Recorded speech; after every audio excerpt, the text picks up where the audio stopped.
Iyi ni radiyo BBC gahuza miryango ivugira i Londres kuri metero 19, 25, 31 na 41. Ivugira ku mirongo ya FM mu karere k'ibiyaga bigari no kuri interineti kuri bbcgahuza.com.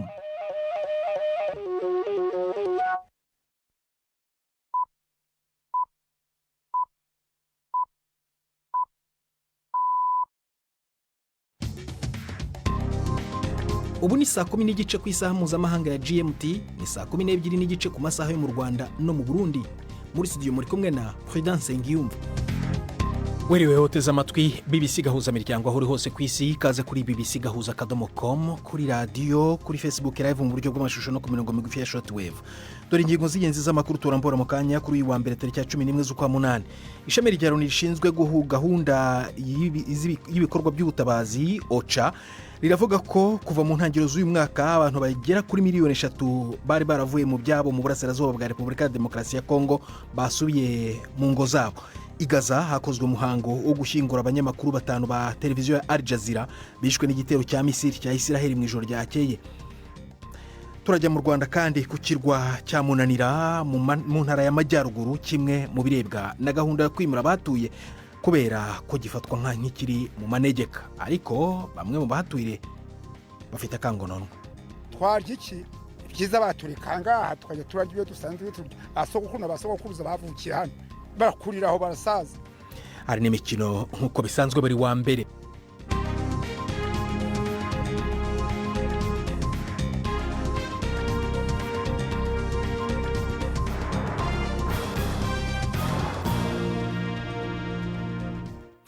Ibyo byose n'ibindi bikubiye muri aya makuru ni mu kanya, nyuma yuko Prime Ndikumagenge yabagezaho incamake yandavugwa ku isi, arabagezaho ari muri studio za BBC Nairobi.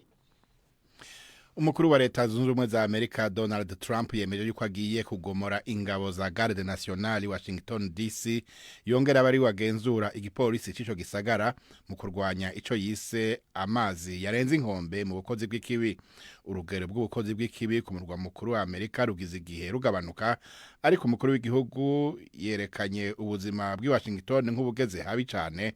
Avuga ko hagaragara gusesa amaraso, akajagari karenze, umucafu uhebuje n'ibindi bibi kurushaho. Trump yavuze ko ashobora no kurungika igisirikare.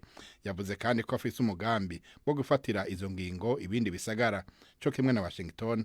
Ibindi yavuze navyo nyene bitwarwa n'abademokrate. Muri Iraq umuyaga nkuba wacitse mu gihugu cyose, inyuma yaho uruganda rw'umuyaga nkuba rwugariye kubera ukurengerwa n'ikoreshwa rinini ry'uwo muyaga nkuba biturutse ku bushuhe bw'umurengera. Leta yasavye abanyagihugu kugabanya ikoreshwa ry'umuyaga nkuba mu gihe abahinga bariko baragerageza ngo urwo ruganda rusubire gukora. Uko gucika kw'amatara kwatumye abanya-Iraq benshi badashobora kwatsa ivyuma bibaha akayaga mu bushuhe bwegereje dogere 50. Iraq, igihugu cimbura ibitoro vyinshi, kizera kuri gaze iva mu gihugu kibanyi ca Iran kugira gishobore gukora umuyaga nkuba. Umushikiranganje wa mbere wa Pologne Donald Tusk yavuze yuko bikenewe cyane ko Burusiya bumenya ko ibihugu vya Buraya bitazokwemera ko hari ubutaka bwa Ukraine butwarwa nka kimwe mu byo babigize amasezerano y'amahoro. Bishitse mu gihe hari amakenga muri Ukraine no mu ishirahamwe rya Buraya ku nama itegekanijwe ku wa gatanu hagati y'abakuru ba Amerika n'Uburusiya, Trump na Putin, mu gihe Amerika iri kwiragerageza ngo haboneke amasezerano yo guhagarika intambara. Ni inkuru ya Danny Aberhard, mwumva mu ijwi rya Jean-Claude Mwambutsa. Mu ruhame abayobozi b'Uburayi bashimira Donald Trump ku muhate we wo gushakisha uko imirwano yahagarara hagati y'Uburusiya na Ukraine, ariko ibihugu bikomeye by'Uburayi birimo na Polonye bishimangira ko Perezida Putin adakwiye kwemererwa kuba yashyiraho amabwiriza ngenderwaho. Nk'uko bivugwa na Minisitiri w'Intebe Tusk, Uburusiya ntibugomba kwemererwa gusohoka muri iyi ntambara bwiyumva nk'ubufite ububasha bwo kuvogera imipaka cyangwa se kuba bwakwigarurira uduce tw'ibindi bihugu nta nkurikizi zibubayeho. Uburayi na Ukraine basanga ibi byatesha agaciro amategeko mpuzamahanga kandi bikaba byatuma Uburusiya kongera kuvogera ibindi bihugu mu bihe biri imbere. Umukuru wa Ukraine Volodymyr Zelensky yamaze gutangaza ko adashobora kugira ubutaka bw'igihugu ahara. Ntibirasobanuka niba azaba ari mu nama iteganijwe hagati ya Trump na Putin. habaye amaziko y'abamenyeshamakuru batanu ba Al Jazeera baraye bishwe mu gitero ca Israel bari mu ihema ryabo muri Gaza City. Ico kinyamakuru c'iteleviziyo ciyamirije Israel kuco cise ukwica bigambiriwe abamenyeshamakuru baco, kivuga ko ari ukugerageza kuzivya amajwi ashira habona umugambi wimirije wo kwigarurira Gaza. Israel ivuga yuko uwo mumenyeshamakuru yari yaratsindiye agashimwe ka Pulitzer. Anas al-Sharif yari umukozi wa Hamas, ivyo Al Jazeera ihakana yivuye inyuma. BBC yamenya yuko yahora akorera umugwi w'amakuru wa Hamas imbere yuko iyi ntambara ya Gaza itangura. Igihugu ca Australia camenyesheje yuko kizokwemera Palestina nk'igihugu mu nama ya bose ya ONU izoba mu kwezi kw'icenda kwimirije. Umushikiranganje wa mbere wa Australia Anthony Albanese yavugiye mu kiganiro n'amenyeshamakuru ko inyishu ishingiye ku bihugu bibiri ari wo mwizero wa mbere ukomeye isi ifise wo kurangiza inzinguzingu y'intureka mu buseruko bwo hagati. Inkuru ya Katie Watson ari Sydney, mushikirizwa na Yvette Kabatesi. Muri ibi byumweru bishize igitutu cyariyongereye kuri Minisitiri w'Intebe Anthony Albanese kugira ngo akore ibirenze mu gufasha kurangiza intambara yo muri Gaza. Kuri ubu nyuma y'ibiganiro n'abanywanyi babo bari mu Bwongereza n'Ubufaransa nabyo byatangaje ko byiteguye kwemera Palestine nka leta yigenga, Australia nayo yiyemeje kugira icyo ikora.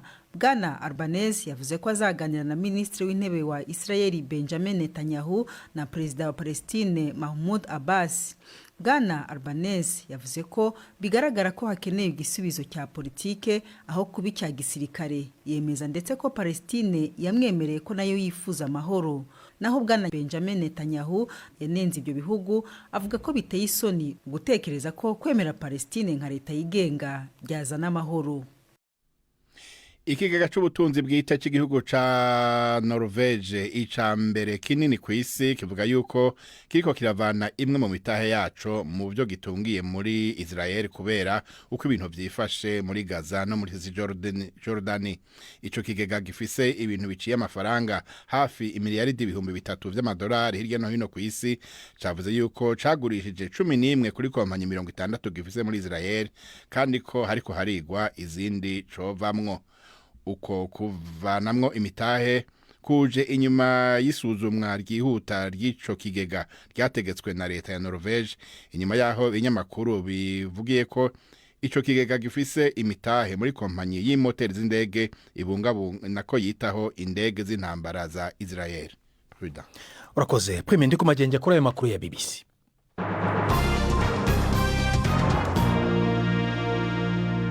Ikaze ku makuru arambuye duhera mu burasirazuba bwo hagati i Gaza, hakozwe umuhango wo gushyingura abanyamakuru batanu ba televiziyo Al Jazeera bishwe n'igitero cya Misiri cya Israel mu ijoro ryakeye bari mu ihema mu mujyi wa Gaza. Igisirikare cya Israel cyavuze ko cyagambiriye umunyamakuru Anas al-Sharif kimushinja kuyobora ishami ry'umutwe wa Hamas. Yari yarahakanye ariko ko aba muri uyu mutwe wa Hamas.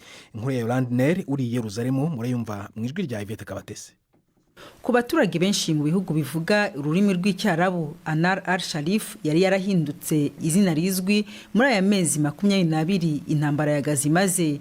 Yishwe hamwe n'undi munyamakuru uzwi Muhammad Olaikeya, abafata amashusho Ibrahim al-Daher, Momen Aliwa na Mohamed Nofl ndetse n'undi munyamakuru Mohamed Kardi. Igisirikare cya Israeli cyemeza ko gifite inyandiko zigaragaza ko Anas al-Sharif yari uwo mu mutwe wa Hamas warashe ibisasu bya rokete kuri Israeli.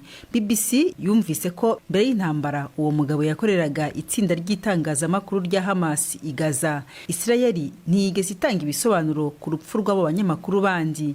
Ikigo Al Jazeera kise ubwo bwicanyi igitero cy'ubugome cyagabwe ku bushake ku bwisanzure bw'itangazamakuru, ndetse cyemeza ko ari uburyo bwo kugerageza gucecekesha abanyamakuru nyuma yaho Israeli itangarije umugambi wayo wo kwigarurira Gaza yose itangiriye ku mujyi wayo. Tujye mu karere k'ibiyaga bigari. Ishami rya Loni rishinzwe gahunda yo guhuza ibikorwa by'ubutabazi OCHA mu mpine riravuga ko kuva mu ntangiriro z'uyu mwaka abantu bagera kuri 3 miliyoni bari baravuye mu byabo mu burasirazuba bwa Repubulika ya Demokarasi ya Kongo bahasubiye. Bari barahungiye hagati mu gihugu kubera imirwano n'ibibazo by'umutekano. Benshi muri bo nabo mu ntara ya Kivu ya ruguru, ariko OCHA ivuga ko hamwe na hamwe hakivugwa abakomeje no guhunga kubera intambara cyane cyane muri Kivu y'epfo. Inkuru ya Siriake Muhabona yuri Nairobi. Icegeranyo gishasha ca OCHA kivuga ko abantu bagera ku miliyoni 2 basubiye mu vyabo mu ntara ya Kivu ya ruguru. Ariko abandi bashika nk'umuriyoni baracari mu makambi y'abateshejwe izabo, igice cabo bakaba bahunze muri uyu mwaka. Mu ntara ya Kivu y'Epfo niho hakiri abateshejwe izabo benshi barenga imiliyoni 1.5. Ibihumbi amajana 6 gusa ngo nibo bamaze gutahuka. Avuga kuri iki cegeranyo, Bertrand Bisimwa harimo arongoye umuhari wa AFC M23 yavuze ko batoreye inyishu ikibazo c'akaga abantu bari barimwo mu gucura abarenga miliyoni 2. Inyuma yaho umuhari wa M23 wigaruriye igisagara ca Goma mu mpera z'ukwezi kwa mbere uyu mwaka, amakambi y'impunzi menshi yarasambuwe harimo Burengo, Kimashini, Kanyarucinya na Rushagara zarimwo abantu barenga umuriyoni. Amashirahamwe atawegamiye muri politike yafasha izo mpunzi igoma no mu nkengera z'ico gisagara yariyamirije uburyo izo mpunzi zatahukanywe, avuga ko zirukanywe ku nguvu n'abagwanyi ba M23. Abarongoye uwo muhari ariko bo bageza ayo mashirahamwe gushaka kuronkera inyungu kuri izo mpunzi, arico gituma atifuza ko zisubira mu vyazo. Mu ntara za Kivu ya ruguru ni y'Epfo n'ubu intambara zirabandanya hagati y'umuhari wa M23 ubu ugenzura igice kinini c'izo ntara hamwe na leta cane abagwanyi bahurukiye mu muhari wa Wazalendo. Izo ntambara zivugwa muri iyi minsi ziratuma haba abandi bantu ibihumbi n'ibihumbi batizabo, naho impande zihanganye ku rugamba zaheruka gushira umukono ku masezerano y'ibanze yo guhagarika intambara. Nubwo havugwa izo miliyoni z'impunzi zasubiye mu zabo, OCHA irabura ko benshi muri bo bacugarijwe n'ibibazo byo kuronka ikibatunga hamwe n'imiti. Siriake muhawe nayo, BBC Gahuza Miryango, Nairobi. BBC Gahuza Miryango saa moya 19 mu Rwanda no mu Burundi. Mukanya turakomeza amakuru arambuye turajya no mu mikino yaba isanzwe ndetse n'irushanwa rya CHAN. Ndi Prudence Ngiyumva.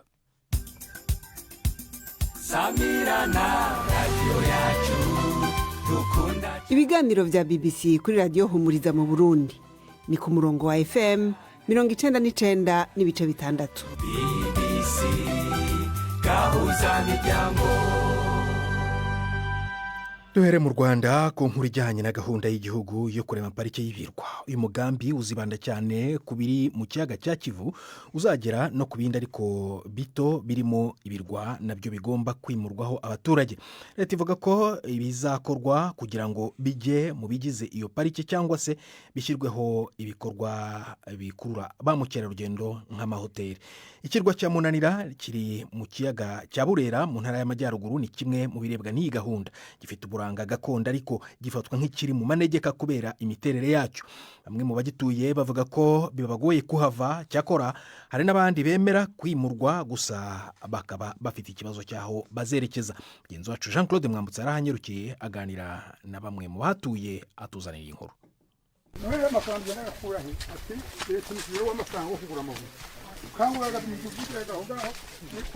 Umusaza Gasana Jerivazi ni umuturage w'ikirwa gito cya Munanira kiri mu kiyaga cya Burera. Ni ikirwa gihanamye cyane ku buryo no kugenda ukandagije ibirenge neza bitorohera utahamenyereye nkanjye wari uhageze bwa mbere. Yambwiye ko iki kirwa cyatuwe kuva kera cyane nubwo ari gito cyane, dore ko kiri ku buso bwa hegitari 5 gusa.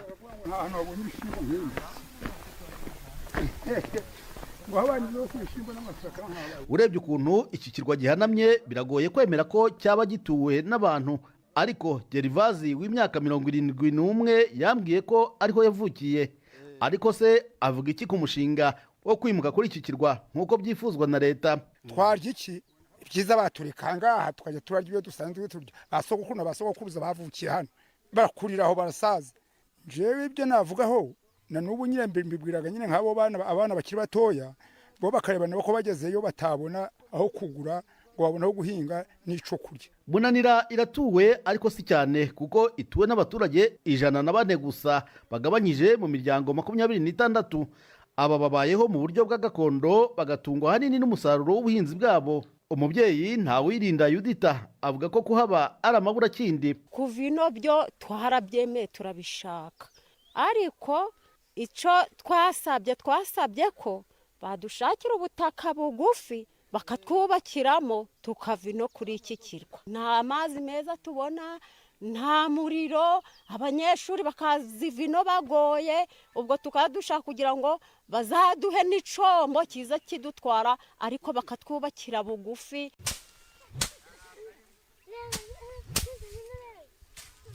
Ntawumenya Serafine we namusanze ahura ibishyimbo. Umurima we uri ku gasozi gahanamye cyane, kumugeraho byansabye kwigengesera bikomeye kuko kurangara gato wasanga wamanukiye mu kiyaga kiri hepfo gatoya. Ikibazo cy'ubuzima cyane cyane ku babyeyi nicyo yambwiye ko kibahangayikishije cyane. Kugira ngo tugere ku bitaro kiba ari ikibazo kitugoye cyane, nk'umugore utwite kugira ngo afatwe n'inda, kugira ngo tugere ku bitaro kikaba ari ikibazo kitugoye cyane. Muri iki gihe kidufashije ni uko twakura marine hariya mu Gitare, polisi niyo iza kudufasha iyo umubyeyi bimukaranye bikamukarana mbese afashwe n'inda, ikaza kumufata ikamutwara mu ntuza mu Gitare igera ku bitaro. Dufite nk'abana biga mu mashuri, buriya dufashijwe nuko leta yadufashije ikajira baha ubwado kuja barambukamo baraja kwiga. Iterambere riragoye cyane kuri iki kirwa kuko nta bikorwa remezo bihari, kandi na leta ikavuga ko itabijyana ahantu biboneka ko hatabereye guturwa. Hakizimana Valence yavukiye kuri iki kirwa ndetse ni n'umuyobozi w'aba baturage. Imvugo ye ntitandukanye cyane n'iyabo. Reba nkanje nk'urugero naviremo mu gatatu secondaire ukumva nandi kuburamo utuntu duke ngo ndangiza, ariko urukumva ko byabaye imbogamizi kubera ni mu kirwa. Ubwo rero twaba turi kuvuga ati wenda kutwimura byashoboka, natwe abana turi kubyara batazakena nk'uko natwe dukennye bitewe no kutiga. Buri buyobozi buzaga duhora turabutuma kudushakira cyane cyane abashoramari tuzava inaha tuvuye inaha. Leta y'u Rwanda ivuga ko pariki y'Ibirunga igomba kuba yabayeho bitarenze umwaka wa 2028. Hari ibirwa byinshi bisanzwe bidatuwe biri muri uyu mushinga, ariko hari n'ibindi bijya ku 11 bigomba kwimurwaho abantu. Intego ikaba ari ukubungabunga ibinyabuzima biboneka gusa ku birwa nk'inyoni, zimwe mu nyamaswa ndetse namwe mu mwoko y'ibiti n'ibimera bitaboneka ahandi. Ibi bikiyongeraho kubaka ibikorwa remezo bikurura ba mukerarugendo nk'amahoteli, ndetse bimwe bikaba byaratangiye kuzamurwa. Jean Claude Mwambutsa, BBC Gahuza Miryango, ku kirwa cya Munanira rwagati mu kiyaga cya Burera.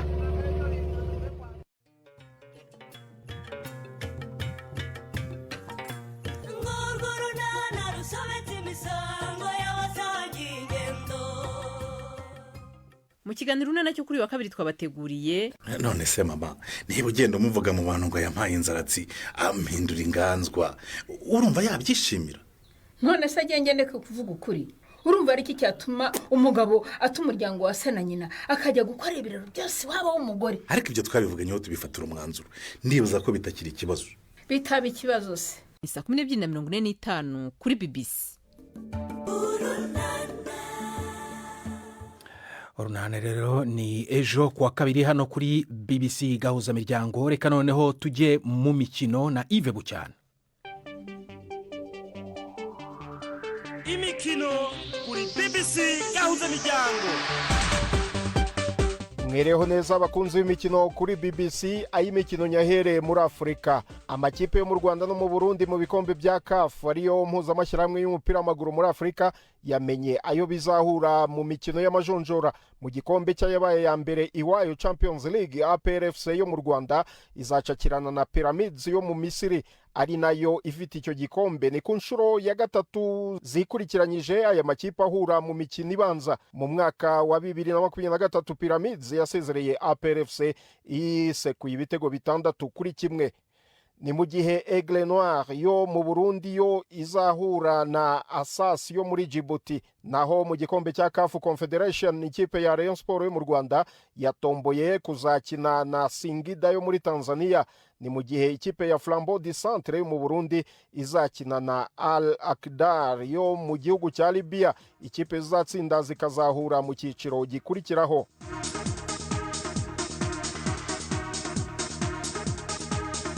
Ku mugabane w'Uburayi, Crystal Palace yatsinzwe ubujurire bwayo bwo kuvanwa mu irushanwa rya Europa League ikajyanwa mu irushanwa rya Europa Conference nk'uko UEFA yari yabyemeje. Icyemezo cyafashwe n'urukiko nkemurampaka mu bya Sport CAS gisobanura kandi ko Crystal Palace yashimbujwe ikipe ya Nottingham Forest muri iryo rushanwa rya Europa League. Crystal Palace yari yatsindiye kuzakina irushanwa rya Europa League ubwo yegukanaga igikombe cya FA ikubise Manchester City, ariko ihanwa na UEFA kubera ko yarenze ku mategeko agendanye n'uburyo bwo gutunga amakipe ku banyamigabane. Nkiri kuri iyi kipe ya Crystal Palace yarayishimangiye ko ari ikipe itisukirwa nyuma yo kugarika Liverpool mu mukino wa nyuma w'igikombe cya Community Shield. Palace yatsinze kuri za penalty nyuma y'iminota 90 kurangira amakipe yombi anganya ibitego 2-2. Palace yakinaga yishyura kandi igice cya kabiri yagaragaye nk'iyahejeje umwuka ikipe ya Liverpool. Soreze ku makuru y'igura n'igurisha ry'abakinnyi. Tottenham iri mu biganiro byo kugura rutahizamu unyura ku ruhande w'ikipe ya Manchester City y'umunyabrazil Savinho, mu gihe byaba bikunze ngo Spurs yiteguye kumutangaho arenga miliyoni 30 z'amapaundi. Ni mu gihe ikipe ya Everton nayo iri mu biganiro byo gusinyisha rutahizamu wahombeye Manchester City, uyu ni uwitwa Jackie Grealish, akaba yakoherezwa muri Everton nk'intizanyo. Prudent. Urakoze Yves Bucyana, turacyari kumwe nawe kandi ndetse ariko none tugiye mu irushanwa by'umwihariko rya Cani, irushanwa rihuza abakinnyi bakina imbere mu mashampiyona yabo ku mugabane wa Afurika. Imikino y'uyu munsi yo mu itsinda rya gatatu rikinira mu mujyi wa Kampala ikaba rero yamaze kuba. Yves, ubu uyu munsi yabaye yagenze gute? Perezida, umukino urangiye mu kanya gashize ikipe ya Afrika y'Epfo Bafana itsinze Guinea ibitego 2-1. Ibi bivuze ko Afrika y'Epfo ihise igira amanota 4 ikajya ku mwanya wa kabiri muri iri tsinda riyobowe na Algeria nayo ifite amanota 4. Mu kanya undi mukino, kuko ku munsi haba imikino byibuze 2, mu kanya rero ku isaha ya saa moya Uganda Cranes irahatana na Niger. Uyu ni umukino ufite byinshi uvuze kuri Uganda Cranes. Ni umukino igomba gutsinda byanze bikunze kugira ngo igire amanota 7 bibe byayiha icyizere cyo kuzakomeza muri kimwe cya kane. Atari ibyo kunganya cyangwa gutsindwa birayishyira mu kaga ko kuviramo mu majonjora. Niger yo nta nota irabona nyuma y'imikino 2 imaze gukina. Yves, twumvise kandi indi nkuru ivugwa ko ishyirahamwe ry'umupira w'amaguru muri Afurika CAF ryafashe ibyemezo byo guhagarika kugurisha amatike ku yindi mikino isigaye izabera ku kibuga cyahitwa Kasarani. Nukubera ibyo byemezo byafashwe? Iki ni icyemezo cyatewe n'icyo twavuga ko ari imvururu zabaye ku munsi w'ejo hagati ya Kenya, umukino wahuje Kenya na Maroc. Kenya y'abakinnyi 10 icyo gihe ku munsi w'ejo nyine yatsinze Maroc igitego 1-0. Kenya yakinnye ari abakinnyi 10 nyuma y'umukinnyi wayo guhabwa ikarita itukura. Ibyabaye rero ni biki? Mbere y'umukino ndetse no mu gihe cy'umukino hari abafana bari baje benshi cyane, barimo benshi batari bafite amatike, kuko amatike yaragurishijwe kugeza ubwo arangiye ndetse barenza n'umubare w'abagomba kwinjira mu kibuga. Abafana rero badafite amatike basunika umwe mu miryango yo ku kibuga cya Kasarani. Biranavugwa ko bateye hamwe muho ikigo cy'itangazamakuru kitavuzwe izina gikorera. Biba ngombwa ko polisi ibamishamo ibyuka biryana mu maso, haba imvururu kuri stade. Ibyo byose rero CAF yatangiye kubikoraho iperereza, ariko ifata icyemezo cyihutirwa ko imikino isigaye kuri icyo kibuga nta tike zizagurishwa. No kuvuga ko amakipe azakina nta bafana bari mu kibuga. Muri iyo mikino harimo uwa Kenya izakina na Zambia ku cyumweru, hakaba n'imikino izakinwa ku wa kane muri iryo tsinda, Maroc ikina na Zambia ndetse na Repubulika ya Demokarasi ya Kongo ikina na Angola.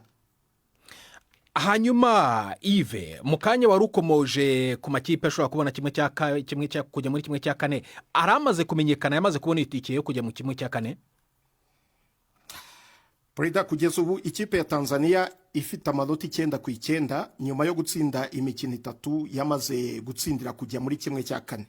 Indi kipe bishoboka cyane ni Kenya, nayo ishobora kwizera gukomeza kuko mu itsinda ryayo rya mbere irariyoboye n'amanota 7, ikabishigaje umukino wa Zambia uzaba ku cyumweru ni mu gihe andi makipe akurikiye Kenya ariyo Repubulika ya Demokarasi ya Kongo na Maroc zinganya amanota 3 kandi izi kipe hagati yazo zizahura.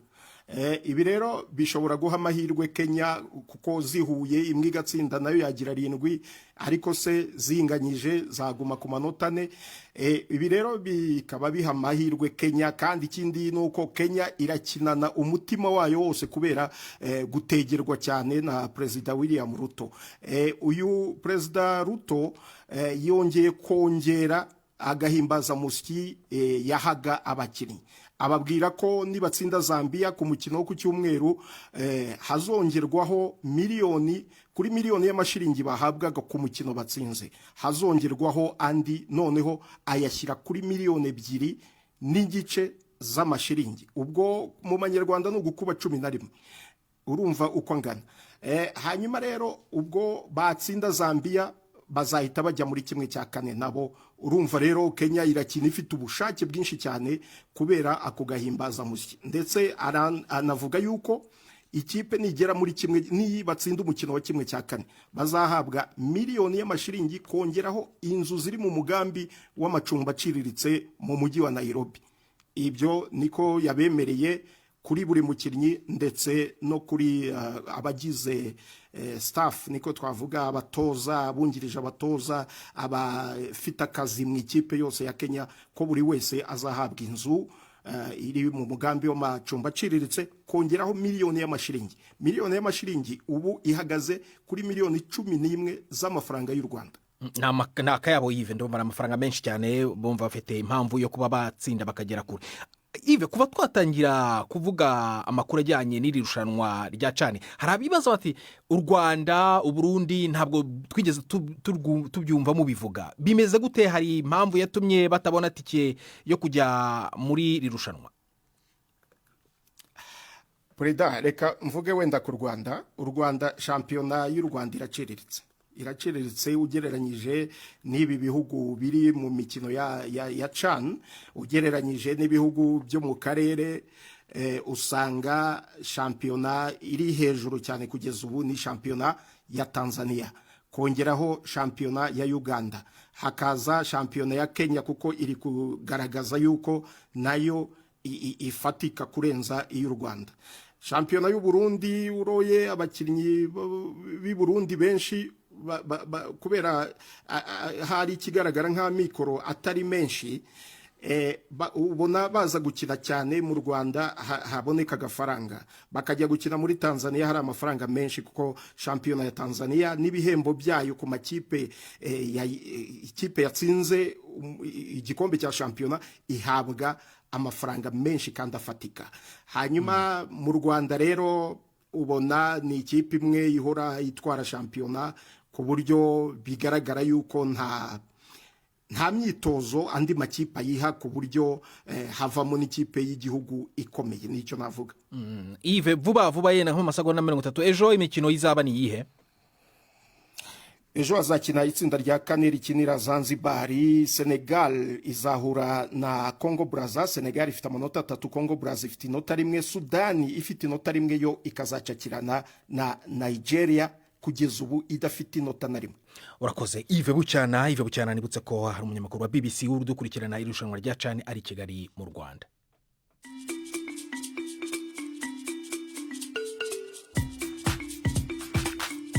BBC Gahuza Miryango yabateguriye uburyo bwo gupakurura ibiganiro vyayo mukabibika muri telefone ngendanwa zanyu canke computer mukaza kuvyumviriza igihe cyose mubishakiye. Ibiganiro bya BBC Gahuza Miryango mukunda nk'amakuru, imvo n'imvano, urunana, ikiganiro cy'abagore cyangwa baza muganga, ubu biraboneka kuri podcast. Ja ku rubuga rwa BBC Gahuza Miryango ariko bbcgahuza.com urondore ahari podcast. Amakuru yose y'uburyo podcast ikora n'ukuntu washyira muri telefone yawe byose urabisangayo. Pakurura ikiganiro ukunda canke amakuru wumvirize uko ushaka aho uri hose ntusubire gucikwa na kimwe. Taramana ibiganiro vya BBC Gahuza Miryango kuri podcast.